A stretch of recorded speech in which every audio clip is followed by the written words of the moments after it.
étudiants et la journée, ça va bien, merci. Comme je vous l'avais promis, hein, nous allons discuter sur le sujet là, le consensualisme.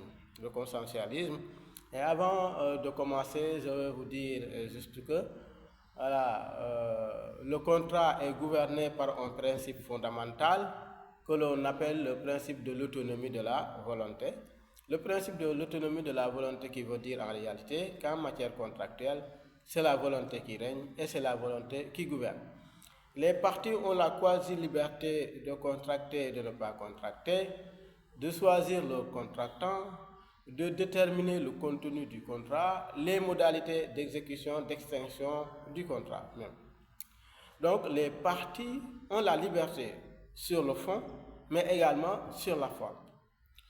Mais il faut dire que la liberté contractuelle n'est pas le seul corollaire au principe de l'autonomie de la volonté. À côté, il y a le consensualisme. Pourquoi? Parce qu'on dit que le contrat se forme dès le seul essence de consentement.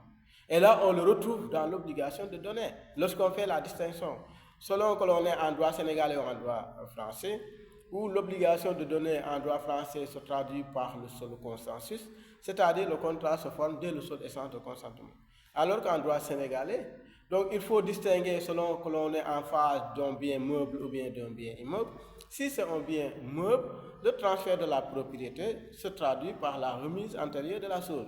Alors que si c'est un bien immeuble, cela se traduit par l'enregistrement du bien immeuble dans le registre foncier. Donc le principe du consensualisme veut dire en réalité que le contrat se forme dès le seul essence de consentement, dès la seule rencontre de l'offre et de l'acceptation. On n'a pas besoin d'une formalité particulière. Les formalités particulières sont inutiles.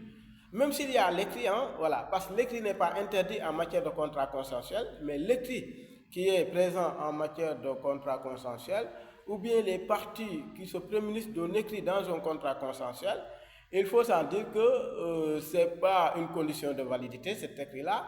L'écrit est une condition d'efficacité. Ce n'est pas une condition ad validitatem, ni ad solemnitatem, mais c'est une condition probatoire. C'est une condition d'efficacité. Parce que lorsque l'article 14 du Code des obligations civiles et commerciales prévoit que lorsque la valeur de la convention excède 20 000 francs CFA, il faut se prémunir d'un écrit. Cela ne veut pas dire que même si la valeur est supérieure à 20 000 francs CFA, il faut un écrit pour que le contrat soit valable. Contrairement dans les contrats solennels, contrairement dans les contrats réels. Dans les contrats solennels, comme on peut citer l'exemple de la vente d'un immeuble immatriculé, où il faut l'intervention d'un notaire et après il faut l'enregistrer dans le registre foncier pour que cela soit opposable au tiers. Donc, dans la transaction immobilière, il faut l'intervention d'un notaire. Ce qui veut dire que l'absence de cet acte authentique donc rend invalide le contrat. On ne peut parler de ce contrat solennel tant qu'il n'y a pas cette formalité particulière. En plus des essences de consentement, en plus des 4 conditions prévues par l'article 47, le consentement, la capacité, l'objet et la cause, il faut en plus, donc on écrit, voilà, il faut bien une formalité particulière qui peut être même un témoignage, qui peut être un assurance privé, ou bien qui peut être n'importe quel élément qui vient juste pour corroborer l'existence du contrat. Voilà.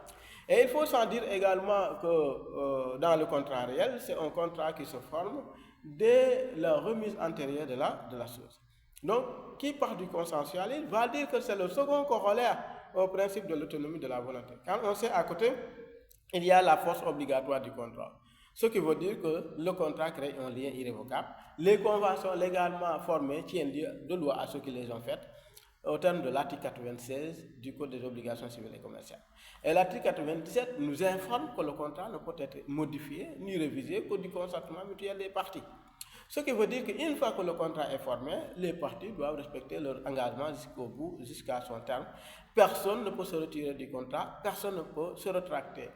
Voilà, à moins que dans les contrats à durée déterminée, lorsqu'il y a une faute lourde, lorsqu'il y a un cas de force majeure, ou bien qu'il y ait un consentement mutuel, ou bien on arrive, c'est-à-dire à l'arrivée du terme, qui met fin également au contrat à durée déterminée. Et dans les contrats indéterminés, là, on ne pose pas le débat, puisque chaque partie a un droit de rupture unilatérale qui peut exister et qu'il peut exercer dimanche à bon escient. Maintenant, en venir au principe de l'autonomie de la volonté, nous l'avions déjà dit, c'est un principe qui gouverne la matière fondamentale, le contrat en réel.